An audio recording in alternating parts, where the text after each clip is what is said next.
Hello and welcome to another episode of Straight from the Training Ground. I'm Jay here with my partner in crime, Ryan. We're joined today by Coach Jay Martin, illustrious men's coach at Ohio Wesleyan University, the winningest coach in men's college soccer. He just picked up his 750th win. He's been there for 45 seasons, two national 40, titles. 47. 47, I'm sorry. But who's counting? But who's counting, right? And the list just goes on and on and on. One of the best quotes that I saw on the website that reminds me of you, Jay, is first class athletes and men. I also know you've obviously accomplished a lot, but you're also big on culture and character. So we're very happy to have you with us here today. And we're just going to talk a little soccer, if that's all right with you. Yes, sir. Let's do it. Well, first of all, as a coach myself, and Ryan, we've both played and coached. You've done this for a while. How have things changed the most, with kids and the college guys that you coach now compared to when you started? That's a really good question, and the answer could be very long. But I think if there's one thing I've been able to do over the last 47 years is to change, because the players that we've brought into Ohio Wesleyan have changed. And I think at this point, COVID had a tremendous impact on where we are now with our kids. And I think kids today are far more entitled. They are all about themselves, and I think that's a challenge because, as you guys know, to have a good team, they can't be about themselves. And so we talk all the time at Ohio Wesleyan about the little things, all the time. In fact, guys, my book was just published today, and it's about the culture that we have at Ohio Wesleyan, and it's all about the little things. When you don't change as a person when you go on the soccer field, you're the same person. So, for example, if you don't pick up trash on the way out to the soccer field at Ohio Wesleyan, we have a problem.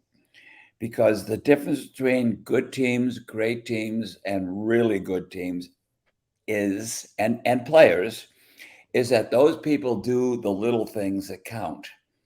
And, so if you don't pick up that piece of trash, what you're saying is, Jay, why don't you pick it up? Or teammate, why don't you pick it up? So when you go on the field, you're not going to run back and 30 yards to defend, because you're going to say, hey, you do it. You know who I am. You do it. So we talk about the little things all the time. In fact, today in training, I had a big, long conversation with my guys. We're doing okay this year. But the little things aren't happening in the program that have to happen to make us different, which we've been for a while, that makes us different from other programs. And I think it's been a harder sell for me in the last, 7, 8, 10 years about these little things, because the kids today, I hate to say kids, but the guys I coach today, basically they're all about themselves, aren't they? I mean, it's, their parents are taking them to these tournaments that you guys deal with. And it's not about the team. It's about how they show. And I absolutely hate that term, but that's how it is. And so when they come to us, we have to try to make a change, and it's getting more and more difficult. Does that make sense? Absolutely. You don't have to tell us. Yeah. And Coach Jay, as well on that, do you think there's some systemic things that are kind of adding to that problem? And one I would think of, maybe not so much in Division 3, but the transfer portal and the accessibility to move whenever they want to move, that sort of thing? That is, in my opinion, the kiss of death for athletics and NCAA athletics. I really mean that. So if a kid doesn't get the playing time that he thinks he should, he gets on the transfer portal. I mean, come on, what the hell? And so you're not getting the full-time effort from these kids, because if they're not happy, they're going to go somewhere else. I cannot imagine how the D1 coaches deal with this. My brother-in-law and former player and assistant coach is the head coach at Pitt, Jay Vidovich. Mm-hmm. And last year he's in Pittsburgh, we're in Columbus. We always go to his house for Thanksgiving. And last year at Thanksgiving, he had 6 players on his team. Everybody else left. They're all gone. Yeah. And so now he's got to come up with what? I don't know what the number is, 24 other guys. Jeez. And he said it's a nightmare. And it might not be that bad at D3, but it's really, really bad. What I've noticed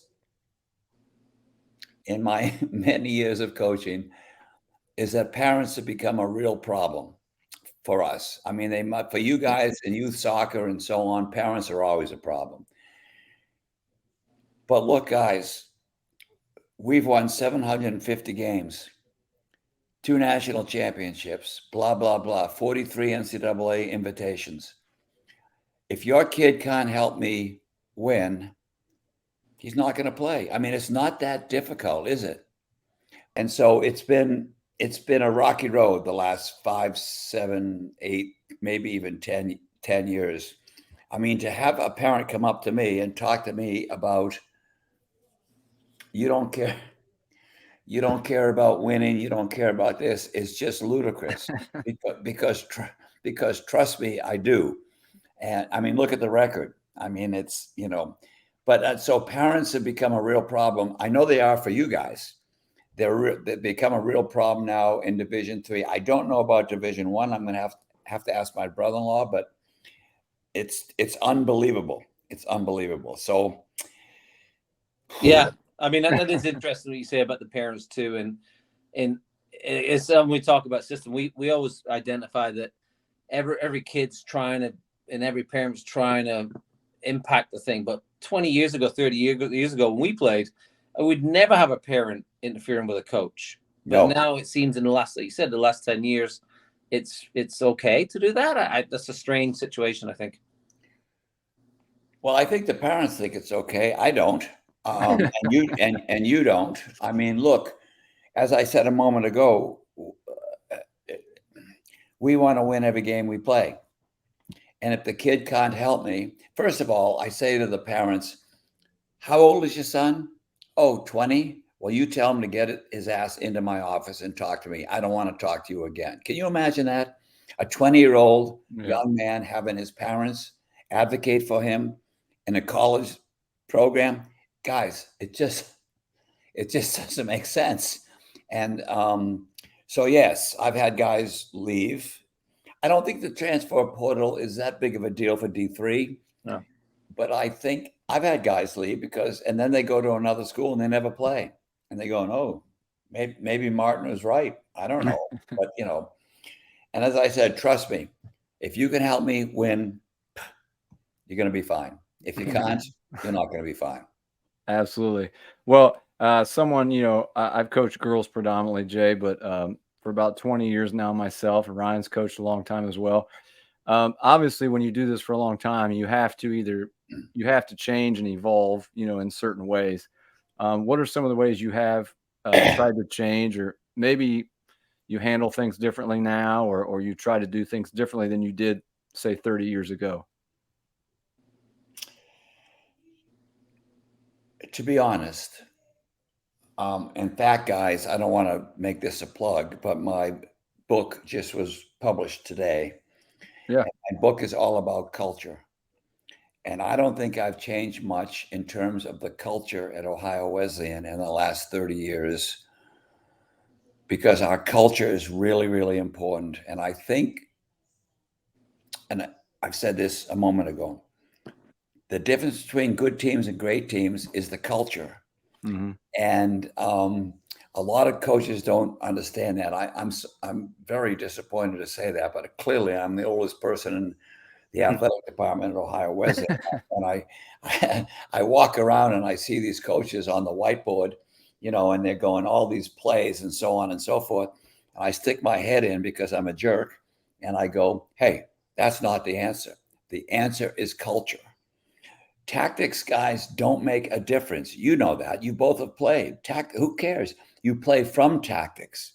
What makes a difference is the day-to-day culture that you have in a program and that your players buy into. And that's my book. As I said, it was just published yesterday. That's what my book is about. It's about sustaining culture over a period of time to make a winning program. And I mean, we do so many things that other coaches don't, other programs don't. In fact, Anson Dorrance, I'm sure you know that name. Yep. Anson wrote the foreword for my book, and he was very complimentary. And he said, and he's had a pretty good program, hasn't he? Not bad. Yeah, not Yeah, bad. not bad. And he said, in his foreword, he said, those of you who read this book are going to get some ideas about what culture is. And he said, I've already stolen some of those things from Jay. and that's what good coaches do. We steal from each other, right? Absolutely. I mean, that's how it is. So, I mean, the culture over the last 40 years has been the same. The players haven't, and the culture might be a more difficult buy-in today than it was 20 years ago. I mean, please, guys, this is so embarrassing for me. So on Friday night, I think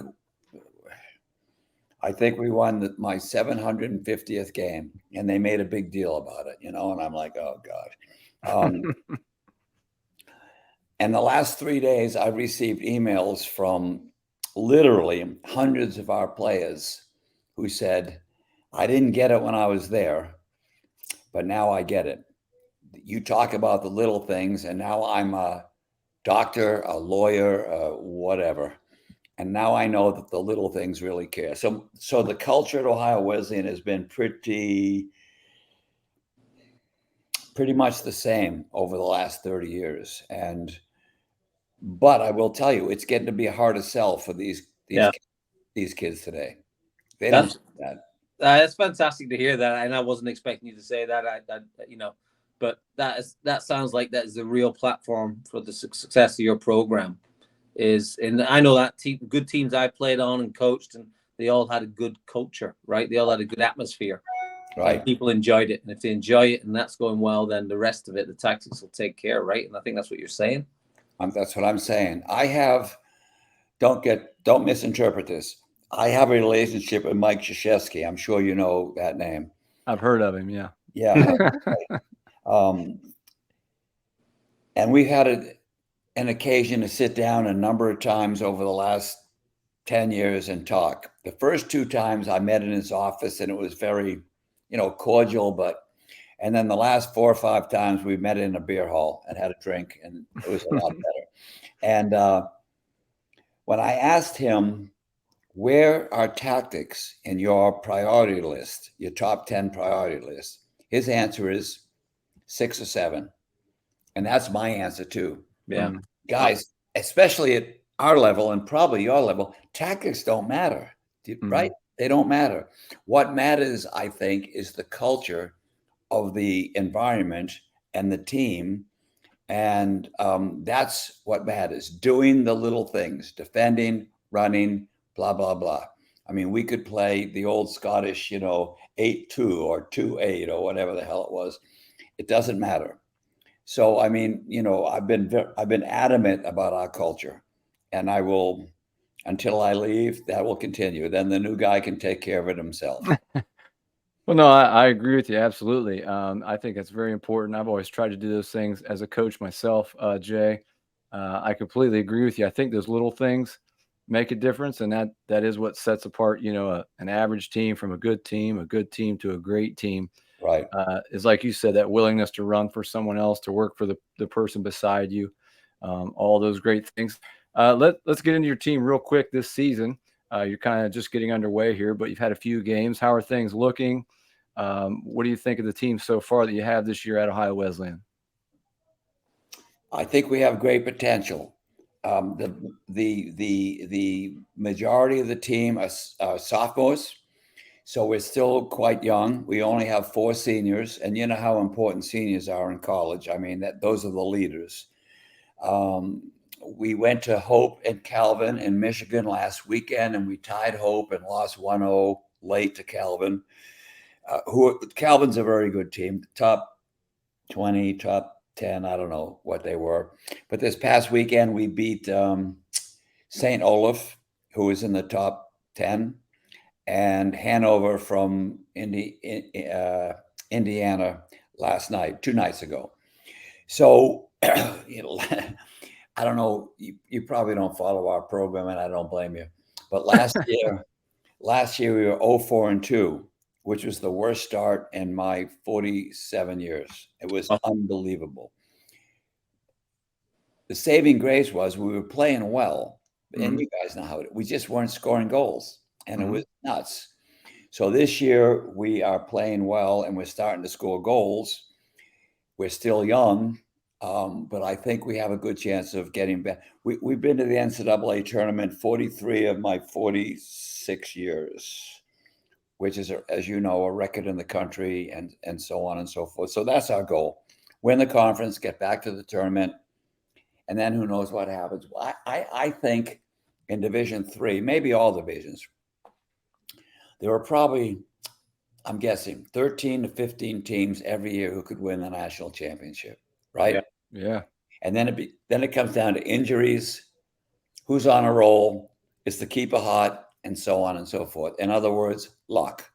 Yeah. And last year, at the end of the year, we gave up 1 goal in the month of October last year. So we bailed ourselves out of 0-4-2 to, I honestly don't remember what our record was.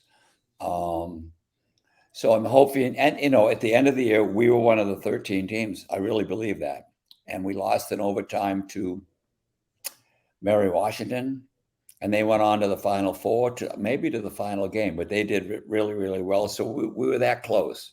Wow. I'm hoping we can do that again this year. Excellent. Well, this is Jay. I don't know what you have anything else to say before I hand off? I was going to ask one more question, Jay. If you have any advice to younger coaches out there, real quick, what would it be? Someone who's done this for a long time, obviously been successful, but what would be one piece of advice to give to a younger coach in any sport, not even soccer? Have fun. Seriously. You do your best work when you're having fun. You guys know that. If it stops to be fun, get out right now. But if you're having fun as a coach, then your players are going to be having fun, and your results, believe me, will take care of themselves. And I'm a big believer in fun.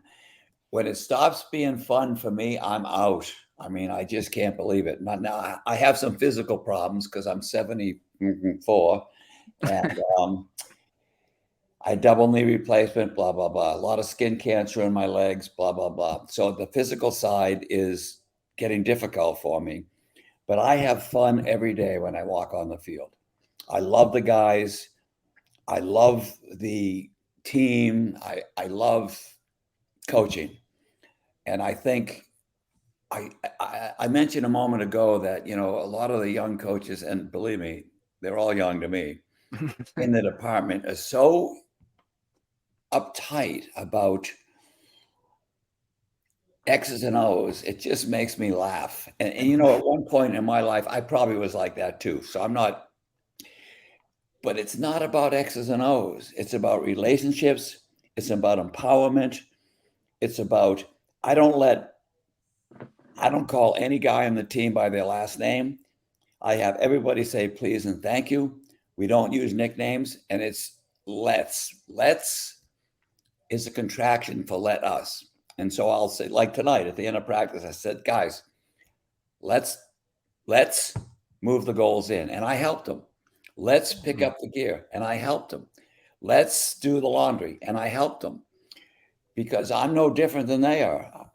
We don't have this relationship. Here's the coach, here are the players. We don't do that. But have freaking fun. And I think, but it's hard, isn't it? Because in what we do, we're judged by wins, right? And so you lose, that's not fun. No, it isn't fun, but the key is, how well did you play? You guys have been there. You've played great games and lost. Sometimes you lose against a team that's better, right? You've got to have fun. And so if telling a young coach, don't get hung up on all this other bullshit, but just have some fun. Fantastic. Totally agree. And it sounds to me like respect as well from you to your players is something as well, which is a huge platform from what you build on. Absolutely. I mean, I hope they respect me. I respect them, and I show that to them every single day. I mean, at my age now, my assistant coach, Matt Weiss, does most of the on-field coaching. My job is to work the room, and I go around to every player every single day. I talk to every player. Hey, how was that e-contest yesterday? Hey, what's coming up? Blah, blah, blah, and so on and so forth. So they know that I really care about them outside of the soccer field. And that helps us, believe me, on the soccer field, right? They think I care, and I do, but they think, I always tell these young coaches that talk to me in the department, I said, just pretend you care. I don't care if you do or not, just pretend you do. And then your kids will just if they think you give a damn about them, then they'll give it back. I mean, Absolutely. No question about it. I still have I have a quote on my desk. I've had first year I was coaching that says, they don't care how much you know until they first know how much you care. Absolutely. And I've had that ever since, and I'm a big believer. So, hey, while you're here, real quick, where can we find your book? Tell everyone out there. Well, it just came out yesterday, so it's going to be on Amazon. Okay. And I'm working with the publisher now to see exactly where it's going to go and so on. This is new for me. I did edit. You may know that I'm the editor of the Soccer Journal. Yeah, absolutely. And I did edit 3 books for Soccer Journal, but this is my first real book, and it's about how to sustain a culture over a long period of time. So it's going to be on Amazon. It's not probably there now, but I'm sure in the next couple of weeks it'll show up. And so then I got to find out what else they're doing. I know they have a book. This is so nuts. They have a book signing for me at a local Barnes and Noble. And I'm like, I said, who the hell's going to show up? I mean, is that going to be there? The one in Easton by any chance, next to the Irish bar? Pardon me? Is it going to be the one in Easton next to the Irish pub? That's the plan. Exactly. I thought so. Good idea. And I'm like, who the hell is going to care about? But anyway, we'll see what happens. But it's going to be on Amazon very soon. Fantastic. Well, congratulations, and we appreciate you're taking the time to hang out with 2 guys like us and talk soccer. And just from us, I know I speak for Ryan and I both. We're very appreciative of your time and everything you've done over the years for the game of soccer and so many people that you've helped along the way. I appreciate it. And I'm sorry, guys, about taking so long to get this organized, but I appreciate this opportunity. Absolutely. No worries. Well, congratulations on the 750th win, and best of luck to the boys. Hope you get a lot more this year. Thank you very much, guys. Talk to you soon. Visit our partners at Uno Zero, where they make classic leather football boots. Check out our friends at Duktig Brand FC for all of your coaching needs, notebooks, and more. Visit our friends at TractionSocks.com for your grip socks.